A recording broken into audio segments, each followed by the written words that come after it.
안녕하세요. 김성일 회계사입니다. 자, 이번 시간에는 양도소득세에 대한 개념 정리를 제가 해드릴 텐데요. 양도소득세는 이번 시간에 제가 설명해 드리는 부분을 일단 이해가 기본이고 실제 계산은 이제 천천히 해보시면 될 것 같습니다. 첫 번째 양도소득인데요. 양도소득 계산을 해야 되는데 매도 금액, 우리가 이제 매도할 때 금액에서 매수 금액을 차감을 하고요. 그거와 관련된 필요 경비도 함께 차감을 합니다. 자, 필요 경비에 어떤 항목들이 들어가느냐, 이 부분은 나중에 천천히 보기로 하고, 이렇게 계산한 부분을 우리가 이제 양도 차익이라고 합니다. 양도 차익과 양도 소득은 구분을 하셔야 되는데요. 양도 차익에서 장기 보유 공제가 적용이 되면 장기 보유 공제를 반영을 하고 여기에 차감을 하게 되면 이 부분을 이제 양도 소득이라고 합니다. 그래서 이렇게 계산되는 흐름을 보시면 일단 양도 소득을 구하는 것이 첫 번째다.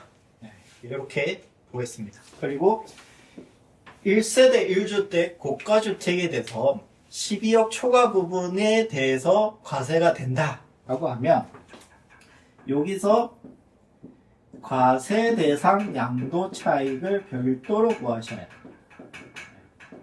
과세 대상 양도 차익을 별도로 구하시게 되고 그에 따른 장기 보유 공제와 양도소득을 따로 구하셔야 되고 양도소득에서 250만원 기본공제를 차감한 금액을 이제 과세표준이라고 합니다. 과세표준이라고 이야기를 합니다. 자, 여기까지 하고 다시 오겠습니다.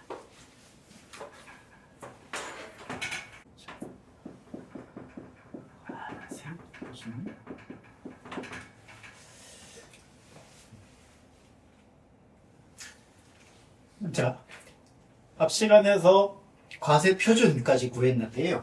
과세 표준에 세율을 곱한 금액을 우리가 이제 산출세액, 양도소득세 산출세액이라고 합니다.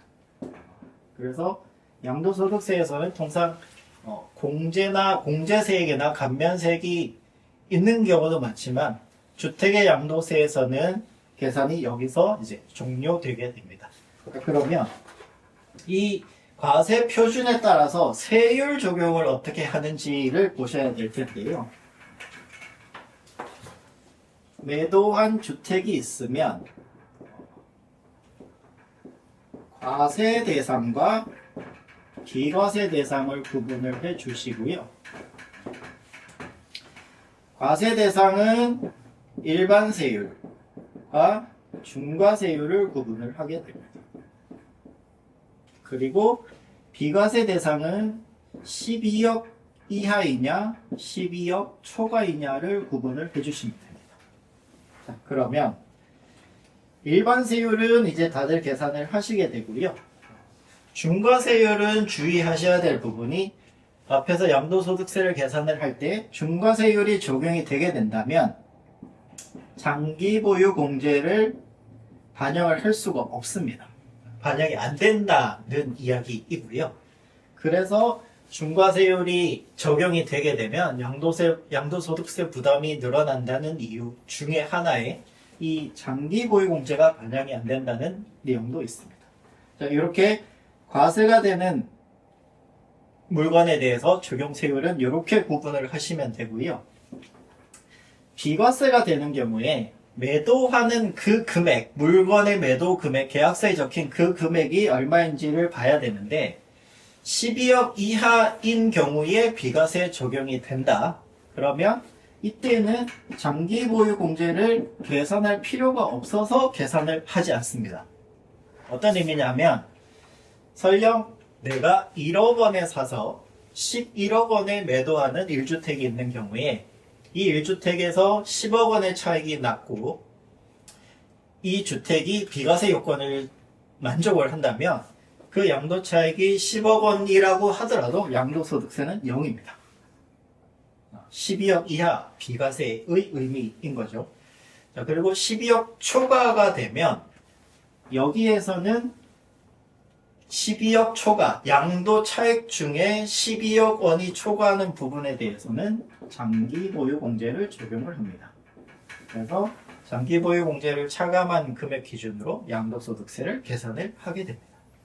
자, 여기까지 계산이 되시면 세율 곱해서 누진공제 적용을 해서 산출세율 구하는 것은 충분히 하실 수 있을 것으로 생각합니다. 감사합니다.